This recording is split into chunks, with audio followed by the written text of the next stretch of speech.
Chińczycy są mistrzami w zakładaniu ogrodów. Doprowadzili tę sztukę do perfekcji.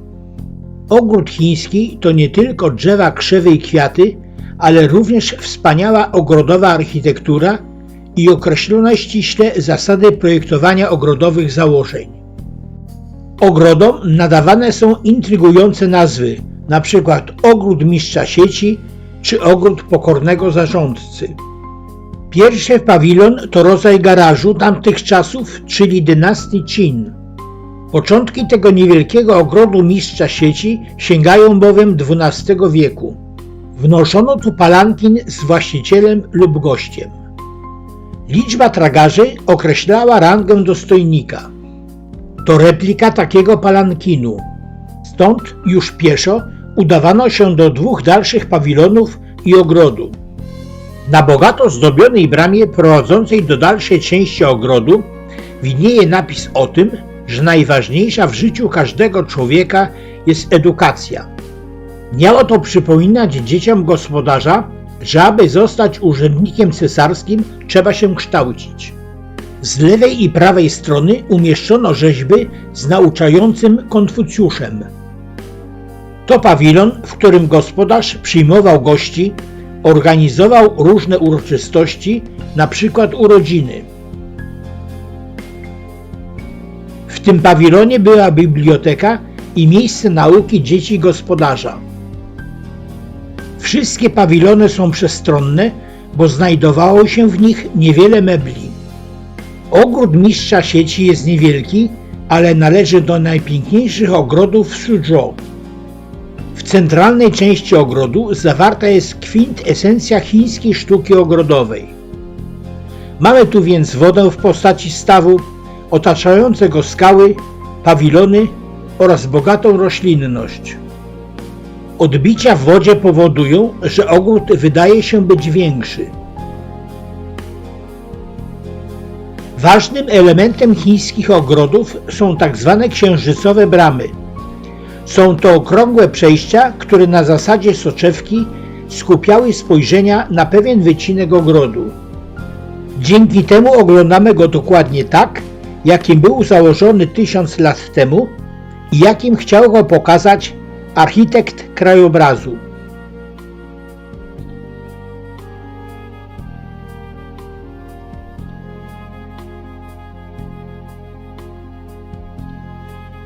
Kolejnym elementem ogrodów chińskich są bogato zdobione ramy okienne, które znajdują się w niektórych pawilonach. Potraktowano je jak ramy obrazów.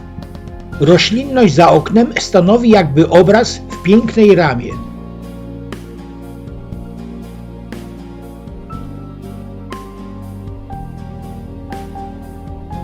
W niewielkim stawie rosną nenufary zamiast lotosów, aby jego powierzchnia mogła odbijać otoczenie.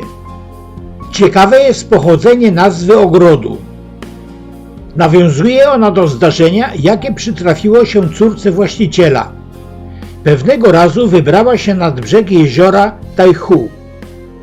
Poślizgnęła się na kamieniu, wpadła do wody i zaczęła tonąć. Jej życie uratował rybak, który łowił w pobliżu ryby. Na cześć rybaka ojciec dziewczyny nazwał swój ogród ogrodem mistrza sieci.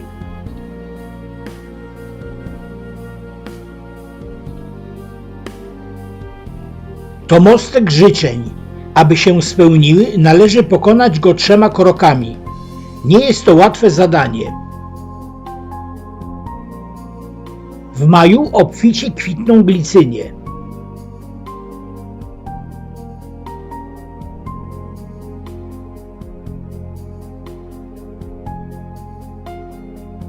W pawilonie po drugiej stronie stawu umieszczono lustro. To też zabieg mający na celu iluzoryczne powiększenie ogrodu.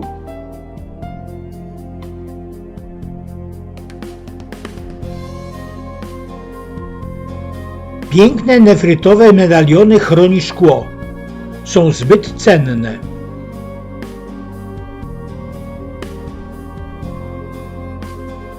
Z kolorowych kamieni ułożono piękną mozaikę z żurawiem i sosną, symbolami długowieczności. Wokół nich 5 nietoperzy. Nietoperz w języku mandaryńskim to homonim słowa fu, oznaczającego szczęście.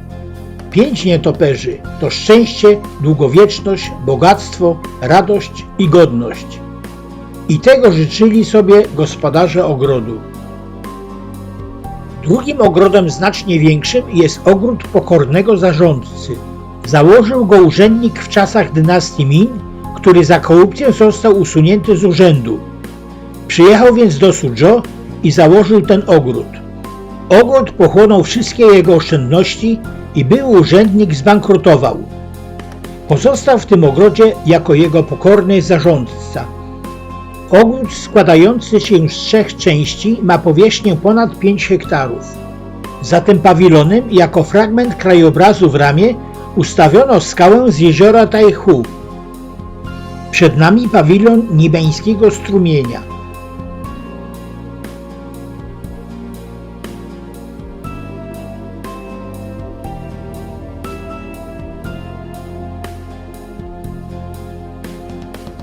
Ażurowy pawilon pokryty słomą ryżową nazwany jest pawilonem dalekiej woni ryżu. Dawniej w jego pobliżu były pola ryżowe, stąd ta nazwa. Każdy klasyczny ogród chiński zakładany jest na zasadzie ogrodu w ogrodzie. Trzeba przejść przez wszystkie części, aby go poznać.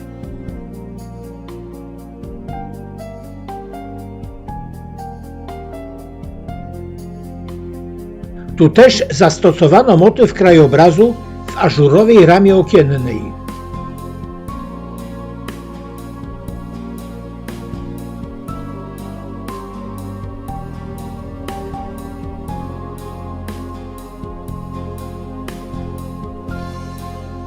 Mur oddzielający część wschodnią od środkowej posiada otwory z różnymi wzorami. Przed nami jeden z najpiękniejszych widoków w tym ogrodzie, tak zwany zapożyczony widok. W oddali widzimy tradycyjną chińską pagodę, która znajduje się w znacznej odległości od ogrodu. Architekt tak zaprojektował ogród, żeby włączyć do niego tę pagodę. Odnosi się wrażenie, że jest ona integralną jego częścią. W pawilonie księżycowym 4 księżycowe bramy wychodzą na 4 widoki. Latem w stawie kwitnie lotos, zimą biały mur przypruszony jest śniegiem itd. Architektura krajobrazu to sztuka kompleksowa, łącząca w sobie wiele sztuk. Jest piękna kaligrafia, poezja zawarta w nazwach pawilonów, są elementy religijne, mostki i różnorodne pawilony. Znajdujemy się na wzgórzu przy pawilonie pachnących płatków śniegu. Na jego zboczu rosną śliwy, kwitnące późną zimą i bardzo wczesną wiosną. Wiatr unosi płatki kwiatów jak płatki śniegu.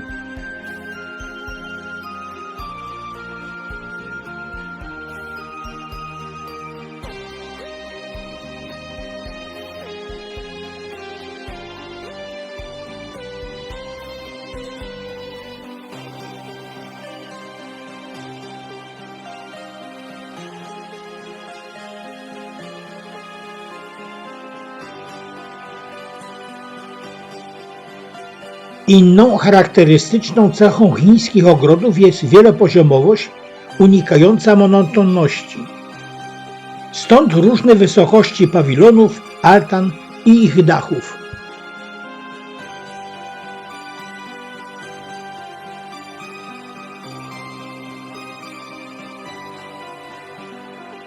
Na dachach znajdują się rzeźby różnych zwierząt, najczęściej z chińskiej mitologii.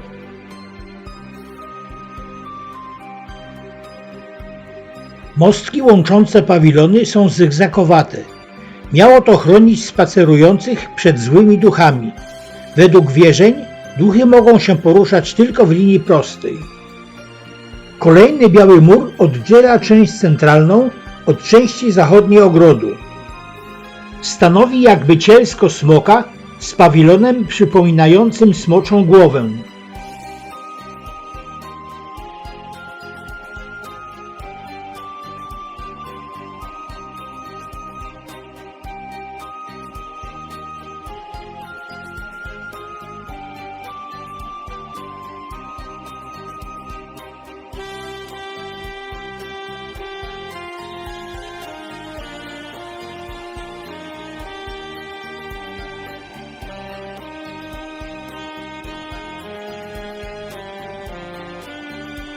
Ponieważ mur posiada zadaszenie, można było spacerować przy nim przy niesprzyjającej pogodzie, podczas palącego słońca lub deszczu. Na wodzie budowano często takie kamienne pagody, których zadaniem było również odstraszanie złych duchów. Pod skałą drzemie para kaczek mandarynek, których samiec ma niezwykle barwne upierzenie. Pawilony były dzielone parawanami. Jedna część była przeznaczona dla mężczyzn, druga dla kobiet. Panowie mieli z okien piękne widoki, panie biały mur. Wracamy na krótko do części środkowej, aby jeszcze przez parę chwil podziwiać to wspaniałe dzieło sztuki ogrodowej.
Nawet z kamieni można ułożyć wazon z kwiatami. W części zachodniej znajduje się wydzielony ogród bonsai, ale o nim w następnej części cyklu Sztuka chińska.